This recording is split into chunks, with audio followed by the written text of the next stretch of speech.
The invincible iron man के last episode में हमने देखा था कि टोनी जो है पेपर पॉट्स और मारी हिल को अपने साथ एक काम करने के लिए बोल रहा होता है, जिसमें उनको उसका जो है दिमाग पूरा का पूरा उड़ाना होता है ताकि उसके अंदर जो भी कुछ डेटा मौजूद है सुपर हीरो रजिस्ट्रेशन एक्ट से हवाले से या कोई भी और बड़ा सीक्रेट जो इनकी स्टेट के लिए खतरा बन सकता है उसको वो लोग उड़ा सकें। लेकिन मारी हिल वहाँ पे टोनी स्टार्क की मदद करने से मना कर देती है और वहाँ से चले जाती है।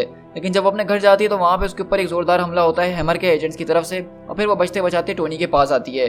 और दूसरी तरफ नॉर्मन ऑसबॉर्न दुनिया के सामने ये बोल देता है प्रेस के सामने कि टोनी स्टार्क एक बहुत बड़ा भगोड़ा है, वो दुनिया का मोस्ट वांटेड इंसान है जिसको हम ढूंढ रहे हैं क्योंकि हमें उससे कुछ पूछताछ करनी है स्क्रल इन्वेजन के हवाले से, लेकिन वो हमारी बात का जवाब देने के लिए तैयार नहीं है। तो इसीलिए अब हर कोई जो है टोनी स्टार्क को इस दुनिया में ढूंढेगा। अब आगे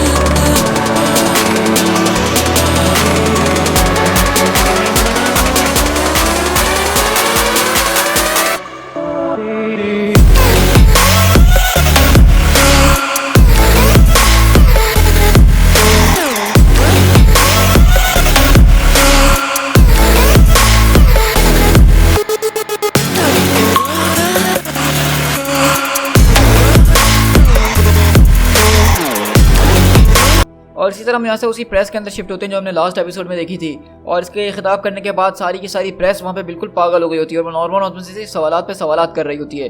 तो नॉर्मन एक एक करके सबके सवालात पिक कर रहे होते हैं। तो पहला आदमी सवाल करता है कि आपके हिसाब से टोनी स्टार्क को ऐसी कौन सी बात पता है जो आपके लिए ज़रूरी है और इसको कब पता चली है। तो वो बोलता है कि तुम्हारा क्वेश्चन बहुत अच्छा है, लेकिन हम भी अपने आप से यही सवाल कर रहे हैं कि टोनी को ऐसा क्या पता है जो हमारे लिए ज़रूरतमंद साबित हो सकता है। इसी का सवाल ढूंढने के लिए हम उसको पकड़ना चाह रहे हैं। Next question. अगला आदमी पूछता है कि आपको वाकई में लगता है कि टोनी स्टार्क ने सच में स्क्रल्स के साथ कोई नेगोशिएशन करी थी। तो बोलता है कि वेल तुम फिर वही सवाल पूछ रहे हो जैसा पहले मैंने इसका जवाब दिया। ये सब चीज़ें वो हैं जिनके सवाल हम खुद टोनी से पूछना चाहते हैं। इसको टोनी हमें जवाब नहीं देगा तो तब तक हम उस पर कुछ कह नहीं सकते हैं, चाहे उसने उससे बात करने की कोशिश करी हो या ना की गई हो, लेकिन नतीजा वो हमारे सामने था। अगला क्वेश्चन। तो वो पूछती है वुमेन कि मिस्टर ऑसबॉर्न आपका आयरन मैन के बारे में क्या ख्याल है, मतलब आप उसके सूट्स को किस तरह से सिक्योर करेंगे अब। तो नॉर्मन बोलता है कि ये सवाल बड़ा अच्छा है लेकिन जवाब इसका क्लासिफाइड है। और वहीं पर आयरन मैन बैठ के इसकी सारी ये बकवास सुन रहा होता है और वहाँ पे नॉर्मन ऑसबॉर्न बोलता है कि आप लोग माने ना माने मेरी बात, लेकिन हम हर वो कोशिश कर रहे हैं उसकी हर चीज़ तक पहुँचने की जो आप सोच भी नहीं सकते हैं। तो इसलिए अगला सवाल कीजिए। तो वहीं पर दूसरा आदमी बोलता है कि आपका जेम्स रोड के हवाले से क्या ख्याल है। वो टोनी स्टार्क का बॉडीगार्ड, उसका दोस्त रह चुका है और उसके पास भी एक टोनी स्टार्क जैसा आर्मर है जो कि अपने आप को वॉर मशीन बुलाता है। क्या हैमर उसके अंदर भी इंटरेस्टेड है। तो ऑसबॉर्न बोलता है कि हाँ बिल्कुल, हम उसके अंदर भी इंटरेस्टेड हैं। अगला सवाल। आपके हिसाब से हैमर ऐसे कौन कौन से कदम उठा रही है आयरन मैन के जो सूट्स निकले हुए हैं उनको सिक्योर करने के लिए, क्योंकि हमें लगता है कि टोनी स्टार्क के पास इनमें से किसी भी सूट का एक्सेस नहीं होना चाहिए। तो आपका इस पर क्या कहना है। तो बोलता है कि तुमने बिल्कुल सही सवाल करा और इसके जवाब में मैं कहना चाहूँगा कि नॉर्मन ऑसबॉर्न यानी कि मैं आयरन मैन से रिलेटेड हर एक चीज़, हर एक टेक्नोलॉजी उसको अपने पास से बर्खास्त करने वाला है और इसके जरिए हैमर जो है हर चीज़ के ऊपर उसका कंट्रोल हासिल कर लेगा और वो हमारे यानी तुम्हारे लिए, पब्लिक के लिए, अच्छे के काम के लिए इसको इस्तेमाल करेगा। आयरन मैन अब से कोई स्टार की पर्सनल चीज़ नहीं रही है जिससे उसको जब दिल चाहे वो खेल लेगा। हैमर अब उन सब की सफाई करने के लिए निकल रही है। तो वहाँ पे दूसरी औरत बोलती है खैर आपने ये सब बातें तो बहुत ज़्यादा कर ली, लेकिन मुझे ये बताइए कि टोनी स्टार्क के खिलाफ आपके पास क्या चार्जेस हैं, मतलब टोनी स्टार्क ने कौन सा ऐसा क्राइम कमिट किया है जिसकी बुनियाद पर आप ये सारी बातें कर रहे हैं। तो वहीं पे नॉर्मन ऑसबॉर्न को गुस्सा आना शुरू हो जाता है और बोलता है मुझे लगता है कि तुम लोग मेरी बात गौर से सुन नहीं रहे हो। मैंने कहा कि हमारे पास सवालात हैं, ऐसे सवालात जो कि जवाब सिर्फ टोनी स्टार्क जानता है और हमारे लिए वो जवाब जानना ज़रूरी है, उसको हमें वो जवाब देने ही होंगे। और मुझे ये आपका अंदाज़ बिल्कुल भी पसंद नहीं आया जिस तरह से आप मुझसे बात कर रही हैं। उसका जो हेड ऑफ सिक्योरिटी है वो हमसे भागती फिर रही है। उसके अलावा उसने हमारे सिस्टम्स के अंदर एक ऐसा खतरनाक वायरस डाल दिया है जिसकी वजह से हमें मिलियंस ऑफ डॉलर्स का डैमेज उठाना पड़ गया है। हैमर के सारे सिस्टम क्रिटिकल फॉर्म में जा चुके हैं और उसके अलावा ऐसा बहुत कुछ हो चुका है जो मैं आप लोग के साथ अभी शेयर नहीं कर सकता हूँ। तो मेरे ख्याल से आपको मेरे सामने यहाँ खड़े होने से पहले थोड़ी तमीज़ सीख लेनी चाहिए और इस तरह के सवाल आइंदा नहीं करिएगा। तो वहीं पे एक और आदमी आता है बोलता है कि यस सर, मैं फाइनेंशियल टाइम से बात कर रहा हूँ और मेरे हिसाब से मेरे लिए जानना ज़रूरी है कि स्टार्क इंडस्ट्रीज़ का क्या होगा अब। तो बोलता है कि स्टार्क इंडस्ट्रीज की चिंता करने की जरूरत नहीं है क्योंकि स्क्रल इन्वेजन ने उसको पहले बहुत ज़्यादा नुकसान पहुंचा दिया और मेरे ख्याल से अब उसमें कुछ ऐसा है नहीं जिसकी हमें फिक्र करनी चाहिए। तो स्टार्क इंडस्ट्रीज के बारे में पूछें तो वो बेकार हो चुकी है। और यहीं से हम स्टार्क इंडस्ट्रीज के अंदर शिफ्ट होते हैं जहाँ पे ये सारा का सारा जो जिम्मा है अब यहाँ पे किसी और को नहीं बल्कि पेपर पॉट्स को सौंप दिया होता है। और उसके पीछे आगे लोग काम कर रहे होते हैं, उसको समझाने की कोशिश कर रहे होते हैं। और वहीं पे जो है बेचारी पेपर, उसको कुछ समझ में नहीं आ रहा था, वो ऑफिस में बैठ के उसकी सारी बातें सुन रही होती है, लेकिन उसका यहाँ पे काम करने का बिल्कुल मूड नहीं होता है, उसको ये जिम्मेदारी उठाने का बिल्कुल भी दिल नहीं चाह रहा होता है। और बोलती कि आखिरकार उसने मेरे साथ ऐसा क्यों किया, मुझे ये सब कुछ क्यों दे दिया, मेरे अलावा वो चाहता तो किसी और को भी दे सकता था, लेकिन मैं ही क्यों। तो वो जो उसका सेक्रेटरी होता है बोलता है कि मेरे ख्याल से वो आप पे सबसे ज़्यादा ट्रस्ट करता है। ये जो चीज़ है ये उसके बाप दादाओं चलाते हुए आ रहे हैं, और अब ये चीज़ जब बंद होने लगी है तो उसने वो आपको सौंपी है, तो उसका मतलब साफ है क्या वो आप पे बहुत ज़्यादा विश्वास करता है। और वो सिक्योरिटी वहाँ से जाते हुए बोलता है कि मेरे ख्याल से जब चीज़ें बिगड़ती हुई नजर आएंगी और ये सब चीज़ें हमें ख़त्म करनी होंगी, तो वो यही चाहता है शायद कि आप इस सबको ख़त्म करें, वो नहीं। और इस तरह पेपर बोलती है कि मेरी किस्मत तो फूट गई है मतलब। और वहीं पे हम यहाँ से फन टाइम के अंदर शिफ्ट होते हैं, जहाँ पे स्टार्क और मारिया इस वक्त मौजूद हैं कि मारिया तुम्हारे लिए खुशखबरी है, तुम टेक्सास जा रही हो। तो बोलती है वो हाँ मतलब मज़ा आने वाला है, ये तो बताओ कि टेक्सास में मुझे करना क्या है। तो बोलता है कि तुम्हें टेक्सास में एग्जैक्टली ऑस्टिन जाना है, वहाँ पे एक पुराना स्टार्क इंडस्ट्रीज़ का फ्यूचर फार्म है, और वहाँ से मुझे कोई ऐसी चीज़ की ज़रूरत है जो तुम मेरे लिए लेकर आओगी। ये उन सारी हार्ड ड्राइव में से एक ड्राइव होने वाली है, जो कि तकरीबन 10 से 15 हज़ार हार्ड डिस्क मैंने हर जगह छुपाई हुई हैं। ये USB जो मैं तुम्हें दे रहा हूँ, तुम्हें वहाँ के जाके टर्मिनल के अंदर प्लग इन करनी होगी, और वो तुम्हें बताएगा कि तुम्हें कौन सी हार्ड डिस्क लेकर आनी है मेरे लिए। तो वो मारिया बोलती है कि मेरे ख्याल से लगता है तुमने नॉर्मन ऑसबॉर्न की अभी न्यूज़ नहीं सुनी, जो उसने प्रेस के सामने बकवास करी है। उसने हम दोनों को मोस्ट वांटेड शख्स बना इस पूरी की पूरी दुनिया के अंदर, और मेरे ख्याल से मुझे नहीं लगता कि हम दोनों को यहाँ से अपने अलग अलग रास्तों पर जाना चाहिए, हमें एक साथ रहना चाहिए। तो बोलता कि ओहो तुम ऐसे बच्चों वाली चीज़ों की टेंशन लेना छोड़ दो, मुझे इस मशीन से बाहर निकालो, मैं तुम्हें और कुछ बताता हूँ। स्टार्क बोलता है कि जब वो ड्राइव तुम्हें मिल जाएगी तो वो ड्राइव तुम्हें किसी को जो है डिलीवर करवानी पड़ेगी। तो मारिया बोलती तुमने मुझे क्या अपना कुरियर बॉय समझा हुआ है। तो बोलता स्टार्क ये ज़रूरी है, मेरी बात ज़रा गौर से सुनो। तो वो बोलता है कि देखो उस ड्राइव को लो और तुम्हें कैप्टन अमेरिका को ढूंढना होगा, कैप्टन अमेरिका को ढूंढ के तुम्हें वो ड्राइव उसको दे देनी होगी। तो मारी बोलती है कि तुम किस बारे में बात कर रहे हो, कैप्टन अमेरिका मतलब उस ड्राइव में ऐसा है क्या टोनी। तो बोलता है कि ये सब छोड़ो, उस पर क्या है क्या नहीं, लेकिन मैं ये समझता हूँ हिल कि तुम काफ़ी ज़्यादा रिसोर्सफुल हो और मेरे लिए ये काम तो आसानी से कर ही लोगी, और हाँ खूबसूरत भी हो तुम। तो मारियल बोलती है कि ठीक है मैं तुम्हारे लिए काम तो कर दूंगी, लेकिन तुम्हारे पास कोई चीज़ है मतलब जिसके ज़रिए मैं समझ सकूँ कि मुझे क्या करना है, कैसे करना है, कोई सीक्रेट हैंडशेक, कोई ईमेल एड्रेस वगैरह। बोलता कि हाँ उसके लिए मैं तुम्हें एक एड्रेस दूंगा, तुम्हें उसके पास इसको मेल कर देना है, और वो होगा cap@us.government. और बोलता कि ये जो है तुम एक पब्लिक लाइब्रेरी के जरिए से इसको पोस्ट करवाना, ताकि ऑसबॉर्न जो है तुम्हें ट्रैक न कर सके। तो मारियल बोलती कि अब तो तुम मजाक भी करने लगे हो। तो टोनी बोलता कि अब हमारे पास सिर्फ दो ही चॉइस है, मजाक करो या फिर रोने बैठ जाओ। और स्टार्क बोलता कि जब तक तुम अपना काम कर रही होगी जो मैंने तुम्हें दिया है, और पेपर अपना काम कर रही होगी यानी स्टार्क वाला काम, तो मैं यहाँ पे जो भागने की पूरी कोशिश करूंगा कि मैं उसके हाथ ना लग सकूं। तो बोलता है अभी जो है मुझे अपने एक रिपल्सर पावर के जरिए जो है एक्सेस हासिल करने की ज़रूरत है, ताकि उसके ज़रिए ये जो दिमाग में मेरे सीक्वेंस डाल चुका है मैं उसको रन कर सकूं, और जो मुझे काम करना है वो मैं कर चुकूं। और इसलिए मुझे एक आयरन मैन आर्मर की ज़रूरत होने वाली है, जो कि हमारे पास स्टेशनरी आर्मरीज में बहुत ज़्यादा पड़े हुए हैं। और नॉर्मन ऑसबॉर्न जो है मेरे सारे के सारे स्टार्क लोकेशंस को बंद करवाने वाला है। इसका मतलब ये है कि जैसे ही मैं किसी को एक्टिवेट करूँगा तो वो यहाँ पे फ़ौरन पहुँच जाएगा उसका पीछा करते हुए, और वो जान जाएगा कि मैं कहाँ हूँ। तो मारी बोलती कि हाँ ये तो बहुत बुरी खबर है। तो बोलता है स्टार्क तुम सही कह रही हो, ये प्रीटी मच हमारे लिए एक डूम्सडे सिनेरियो बन चुका है। मुझे नहीं पता हेल कि हम ये वाली वॉर जो है जीतेंगे कि नहीं, लेकिन मेरे ख्याल से डेफिनेटली हम ये जो बैटल है इस वक्त ये हार रहे हैं, तो इसलिए हमारे पास वक्त ज़्यादा नहीं है, हमें जल्द से जल्द करना होगा।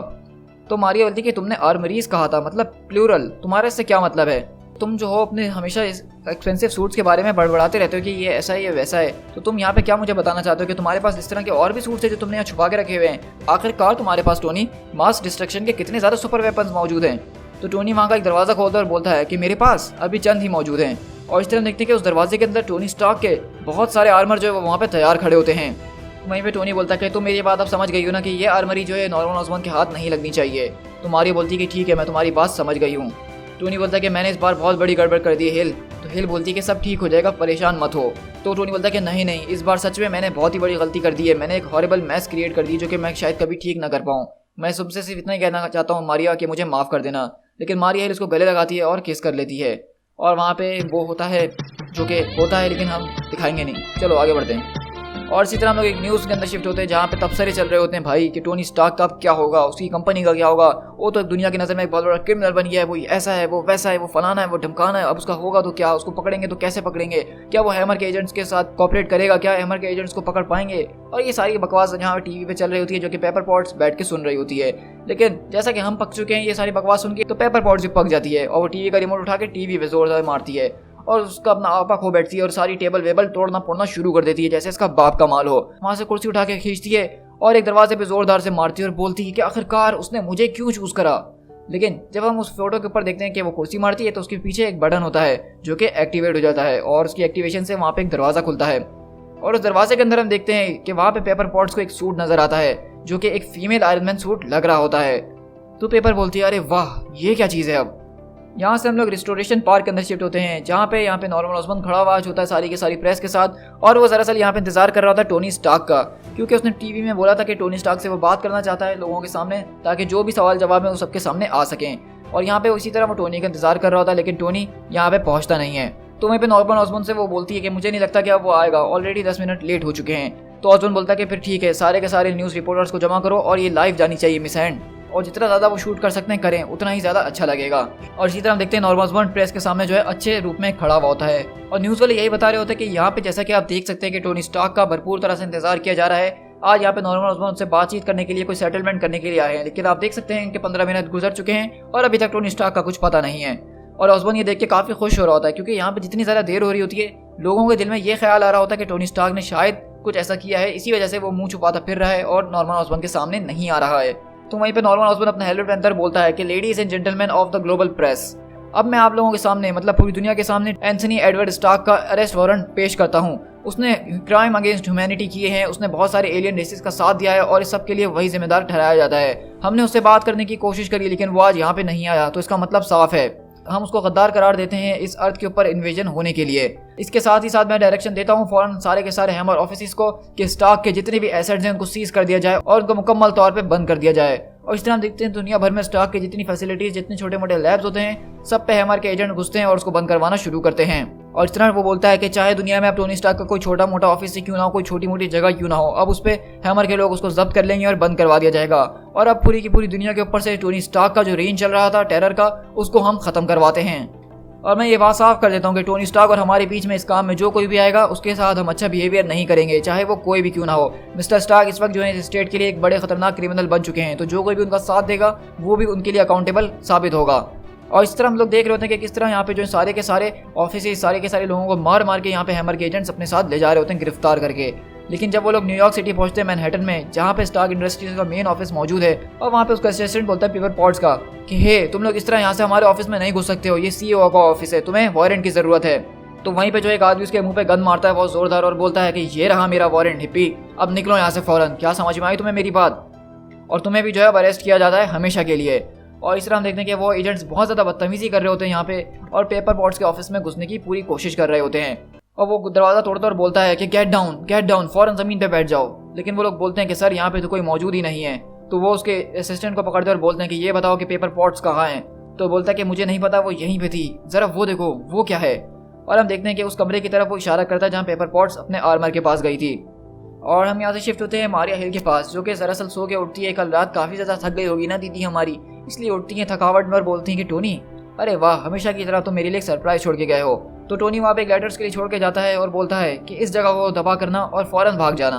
और बेसिकली टोनी स्टार्क ने उसको ऑर्डर दिया कि यहाँ पे जो जगह है, यानी कि जो आर्मरी है उसकी, उसको मुकम्मल तौर पे बर्बाद कर दे, ताकि ये नॉर्मन ऑसबॉर्न के हाथ कभी ना लग सके और उसके जो एसेट्स हैं वो उससे फ़ायदा ना उठा सके। और इस तरह हम देखते हैं कि मारिया हिल जो है आती है उस लैब के अंदर और देखती है कि हर एक सूट के ऊपर एक बॉम्ब फिट पहले से कर दिया गया होता है। और वहीं पे हम देखते हैं कि वहाँ पे उसने उस असिस्टेंट को पकड़ा होता है और उस कमरे में घुसते हैं और वो दिखाते हैं कि छत के अंदर एक होल बना हुआ होता है। तो पूछता है कि बताओ कि ये होल कहाँ जा रहा है, पेपर पॉट जरूर यहीं से भागी होगी। और अगले पल हम देखते हैं कि मारिया हिल उस पूरे के पूरे उनका जो मेन बेस होता है उसको धमाके से उड़ाते हुए वहाँ से भाग जाती है और बोलती है कि वेल, अब हम एक बार निकल चुके हैं तो अब हम पीछे नहीं मुड़ सकते हैं। और यहीं से हम देखते हैं कि आयरन मैन भी उसमें से अपना एक आर्मर लेके वहाँ से आगे निकलता है। और दूसरी तरफ हम देखते हैं कि पेपर भी जो है वो अपना नया आर्मर लेती है, जो कि दरअसल रेस्क्यू आर्मर होने वाला है। और मैं आपको बताता चलूँ कि कॉमिक्स में फर्स्ट टाइम रेस्क्यू आर्मर हमें इसी इशू के अंदर नजर आया है। तो यहाँ से बेसिकली स्टोरी अब बहुत ज़्यादा इंटरेस्टिंग होना शुरू हो गई है, जहाँ पर नॉर्मन ऑसबॉर्न ने अब उसके लिए एक अरेस्ट वारंट इशू कर दिया और दुनिया की सारी इंटरपोल, FBI, CIA सब जो है टोनी स्टार्क और मारिया हिल के पीछे लग चुकी हैं। मारिया हिल स्टार्क का साथ दे रही है, उसने उसको एक मिशन दिया है। और दूसरी तरफ पेपर पॉट्स, उसको अपना एक नया आर्मर मिल गया है जिसका नाम रेस्क्यू है। तो अब हम आगे देखेंगे कहानी की यहाँ से कैसा मोड़ लेती है। To be continued.